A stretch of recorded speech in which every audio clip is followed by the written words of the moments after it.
장아람은 올해로 67이다. 남편 강민호와 함께 이 땅을 처음 밟았던 날이 어제 같은데 벌써 30해가 흘렀다. 그때 이곳은 그저 버려진 산자락의 작은 오두막에 불과했다. 하지만 남편은 달빛이 가장 아름답게 내려앉는 이곳을 보며 말했다.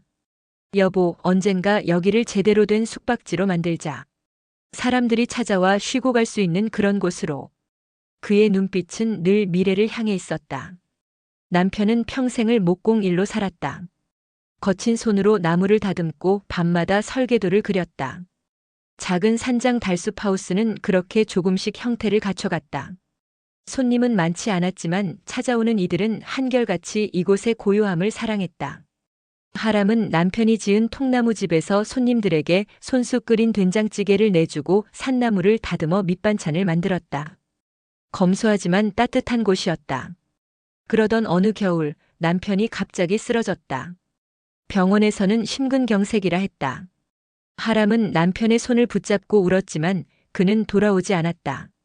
남편이 남긴 건 낡은 설계도 한 장과 땅 문서 그리고 미완성된 꿈이었다.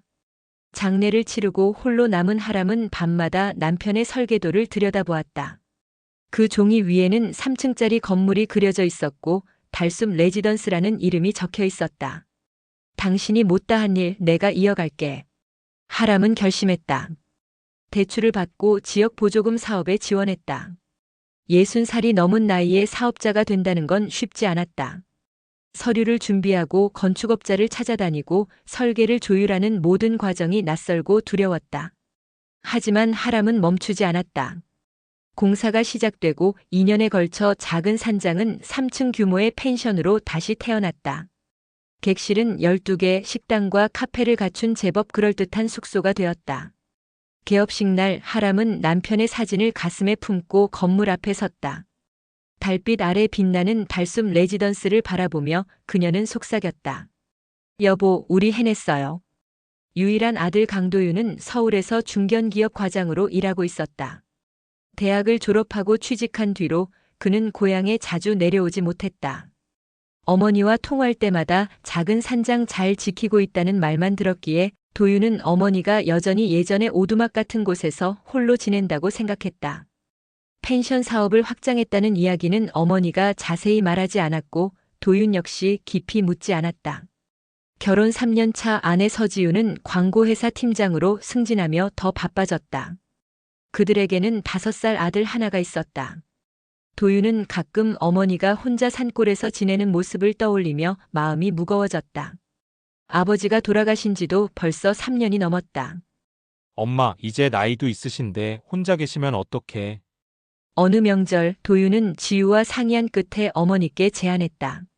엄마, 산골에 혼자 계시는 것보다 우리 집에서 함께 지내시는 게 어때요? 손자도 보시고 외로우시잖아요. 하람은 처음엔 거절했다.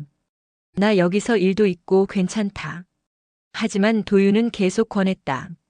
엄마 나이에 무슨 일을 그렇게 하세요? 이제 편히 쉬셔야죠. 결국 하람은 아들의 말에 마음이 움직였다. 사실 남편이 떠난 뒤 밤이 되면 적막함이 밀려왔다. 손님들이 있어도 직원들과 이야기를 나눠도 집에 돌아오면 텅 빈 방이 그녀를 기다리고 있었다. 손자 얼굴도 보고 싶었고 아들 곁에 있으면 덜 외로울 것 같았다. 그래, 잠깐만 가 있어 볼까? 하람은 펜션 운영을 총괄 매니저에게 맡기고 작은 가방 하나만 들고 서울로 올라갔다. 30평대 아파트는 깔끔했지만 어딘지 차가웠다. 도윤과 지우는 각자 바빴고 손자는 하루 종일 어린이집에 다녔다. 하람은 낯선 집에서 무엇을 해야 할지 몰랐다. 저녁을 차려도 지우는 괜찮았는데요 라며 건성으로 대답했고 설거지를 하려 하면 어머님 식기세척기 있어요 라며 손을 내저었다. 며칠이 지나자 하람은 깨달았다. 이곳에서 자신은 어머니가 아니라 짐이 되어가고 있다는 것을. 서지우는 날카로웠다.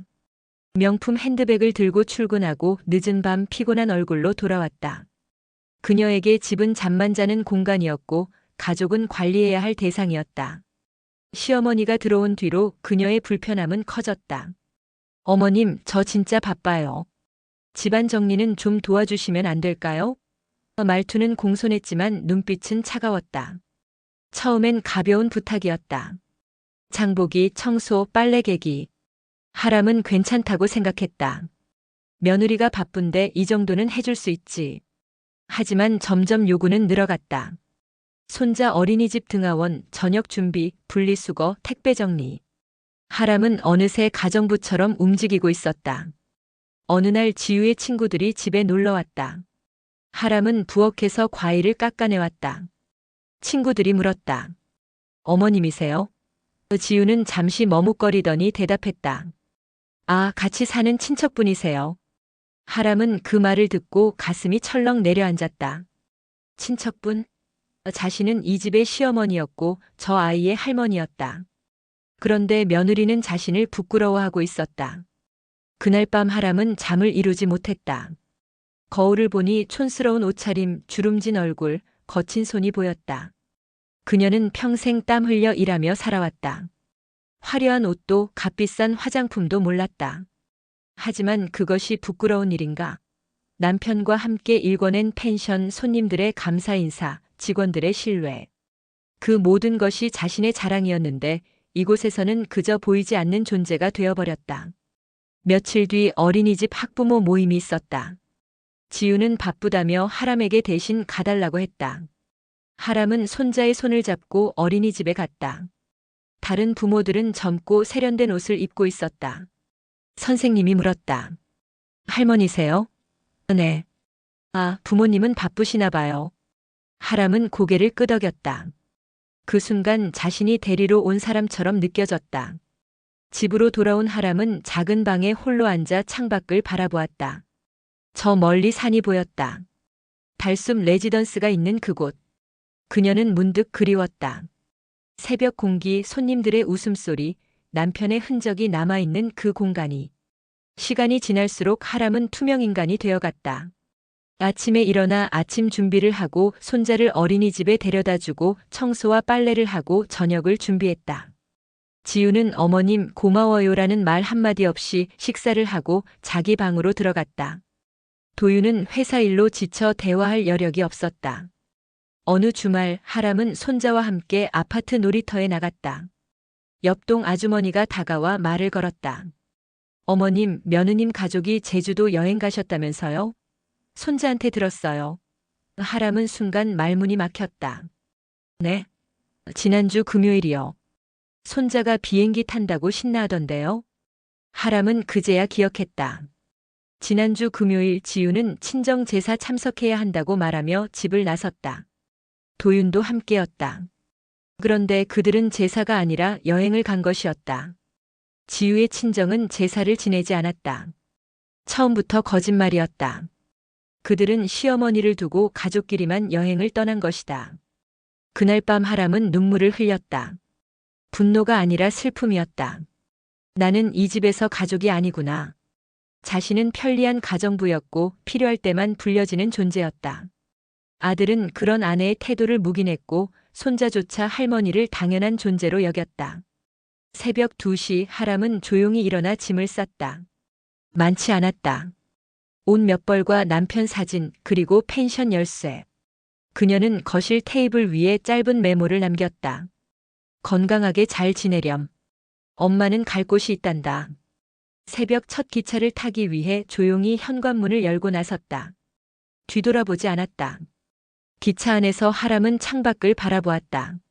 어둠 속을 달리는 기차는 점점 익숙한 풍경으로 다가가고 있었다. 산이 보이고 강이 보이고 그리고 그녀의 집이 있는 그곳. 하람은 처음으로 미소 지었다. 나 돌아간다. 내 자리로. 새벽 기차는 조용했다. 하람은 창밖으로 스쳐가는 풍경을 바라보며 지난 석 달을 되돌아보았다. 서울에서의 시간은 마치 다른 사람의 삶을 살아본 것 같았다. 자신이 필요한 사람이 아니라 이용당하는 사람이 된 기분. 그 무게가 이제야 벗겨지는 것 같았다. 역에 내려 택시를 타고 산길을 올라갔다. 익숙한 공기, 나무 냄새, 새소리. 모든 것이 반가웠다. 달숲 레지던스 입구에 도착하자 매니저 김수진이 놀란 표정으로 달려나왔다. 사장님, 연락도 없이 어떻게? 갑자기 보고 싶어서. 하람은 담담하게 말했다. 펜션은 여전히 잘 돌아가고 있었다. 객실은 만실이었고 식당에는 투숙객들이 아침 식사를 하고 있었다. 직원들은 반갑게 인사했고 단골 손님들은 사장님 오셨네요.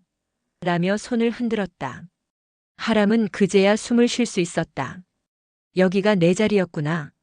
그날 오후 하람은 작업복을 입고 객실 청소를 시작했다. 수진이 말렸다. 사장님이 왜 직접 하세요? 괜찮아. 오래간만이라 손이 근질근질하네. 하람은 침대를 정리하고 욕실을 닫고 창문을 열어 환기시켰다. 몸은 고됐지만 마음은 가벼웠다. 이곳에서는 자신이 필요한 사람이었고 인정받는 사람이었다. 저녁이 되자 하람은 남편의 작업실로 올라갔다. 3층 끝방 남편이 생전에 설계도를 그리던 그곳. 그녀는 남편의 사진을 꺼내 탁자 위에 놓고 말했다. 여보, 나 돌아왔어. 당신 곁으로. 달빛이 창문으로 스며들었고 하람은 오랜만에 편안한 잠에 들었다. 다음 날부터 하람은 본격적으로 일에 복귀했다. 손님 응대, 식단 체크, 직원 회의. 모든 것이 자연스럽게 손에 익었다. 도윤에게서 전화가 왔다. 엄마 어디 가신 거예요? 메모만 남기고. 나 집에 왔다. 너희는 잘 지내라. 엄마 그게 무슨. 하람은 전화를 끊었다. 더 이상 설명이 필요 없었다. 5월의 어느 주말 예약 리스트를 확인하던 수진이 하람을 불렀다. 사장님, 이 이름 좀 보세요. 화면에는 서지우 3인 예약이라고 적혀 있었다. 하람은 잠시 멈칫했다. 며느리의 이름이었다. 확인됐어요? 네, 신용카드 결제까지 완료됐습니다. 하람은 고개를 끄덕였다. 그럼 일반 손님처럼 응대하면 돼. 토요일 오후 지우는 친구 2명과 함께 펜션에 도착했다. 고급 SUV에서 내린 그녀는 선글라스를 끼고 주변을 둘러보았다. 여기 분위기 좋네. 인스타에서 봤는데 실물이 더 예쁘다. 친구들도 감탄하며 사진을 찍었다. 로비에서 체크인을 하는데 복도에서 작업복을 입은 하람이 걸어 나왔다. 청소 도구를 들고 있던 그녀는 지우와 눈이 마주쳤다. 지우의 얼굴이 굳었다. 어머님? 하람은 덤덤하게 대답했다. 어서 와요. 편히 쉬다 가세요. 여기서 일하세요? 친구들이 수군거렸다. 지우야 아는 분이야? 지우는 당황했다. 시어머니가 작은 산장을 운영한다고 들었지 이런 규모의 펜션 직원으로 일한다고는 생각하지 못했다. 아, 네 아는 분이에요. 그녀는 얼버무렸다. 하람은 더 이상 설명하지 않고 복도로 사라졌다. 객실에 들어간 지우는 불안했다. 창밖으로 보이는 풍경은 아름다웠지만 마음이 편치 않았다. 저녁 식사 시간 식당에서 하람이 직접 서빙을 하고 있었다. 다른 손님들은 사장님 음식 정말 맛있어요. 라며 인사했다. 지우는 깨달았다. 사장님? 시어머니는 직원이 아니라 이곳의 주인이었다. 밤이 되자 지우는 잠을 이룰 수 없었다. 자신이 무시하고 함부로 대했던 시어머니가 사실은 이 멋진 펜션의 운영자였다는 사실. 그리고 자신은 그 사실을 전혀 모르고 있었다는 것. 아침 일찍 체크아웃을 하며 지우는 하람에게 말을 걸려 했지만 하람은 안녕히 가세요라는 인사만 남기고 돌아섰다.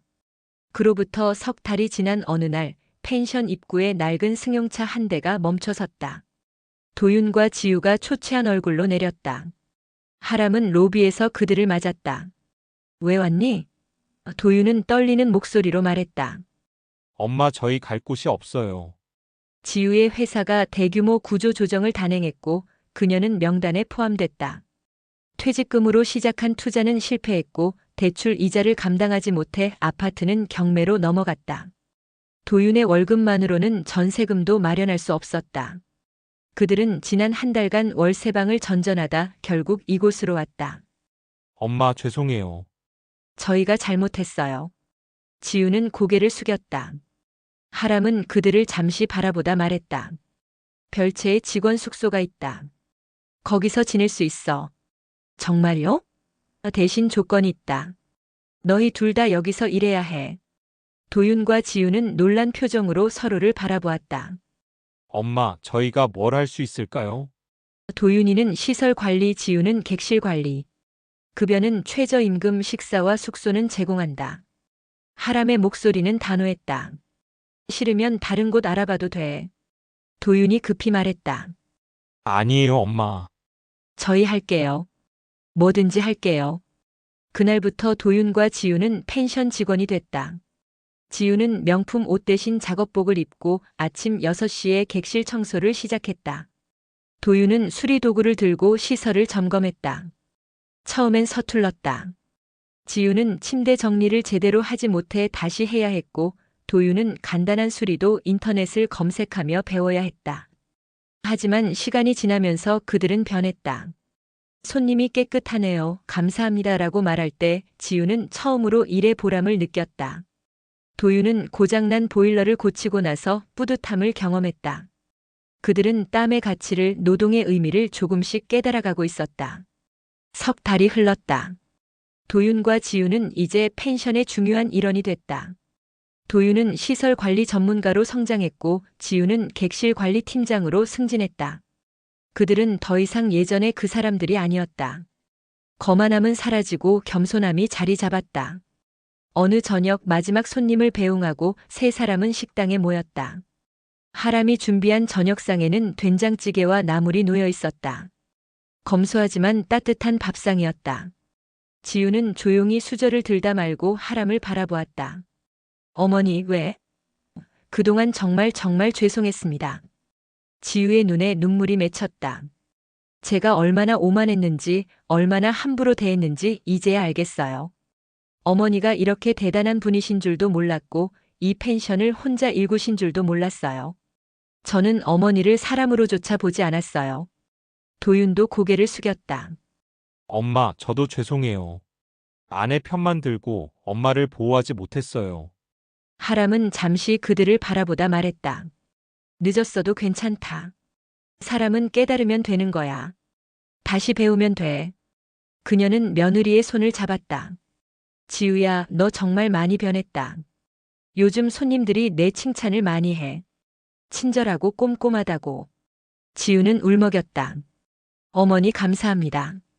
그날 밤 하람은 남편의 사진 앞에 섰다. 여보, 우리 아들이 철이 들었어요. 며느리도 달라졌어요. 이제야 가족이 된 것 같아요.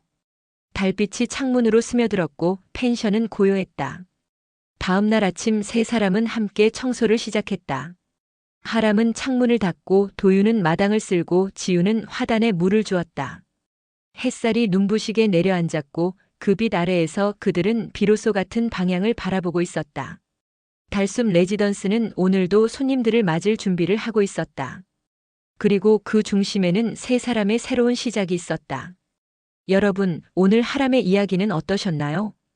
때로는 가족이라는 이름 아래 상처받기도 하지만 진정한 사랑은 시간이 지나면 다시 자리를 찾게 되는 것 같습니다. 하람처럼 자신의 자리를 지키며 살아가는 것, 그것이야말로 진정한 당당함이 아닐까요? 여러분도 혹시 비슷한 경험이 있으시다면 댓글로 나눠주세요. 여러분의 이야기 하나하나가 누군가에게는 큰 위로가 됩니다. 오늘 이야기가 마음에 와닿으셨다면 좋아요 버튼으로 응원의 마음을 전해주시고 구독과 알림 설정까지 해주시면 더 좋은 이야기로 찾아뵙겠습니다. 마음 쉼터 라디오는 여러분의 마음을 어루만지는 이야기를 매일 전해드립니다. 감사합니다.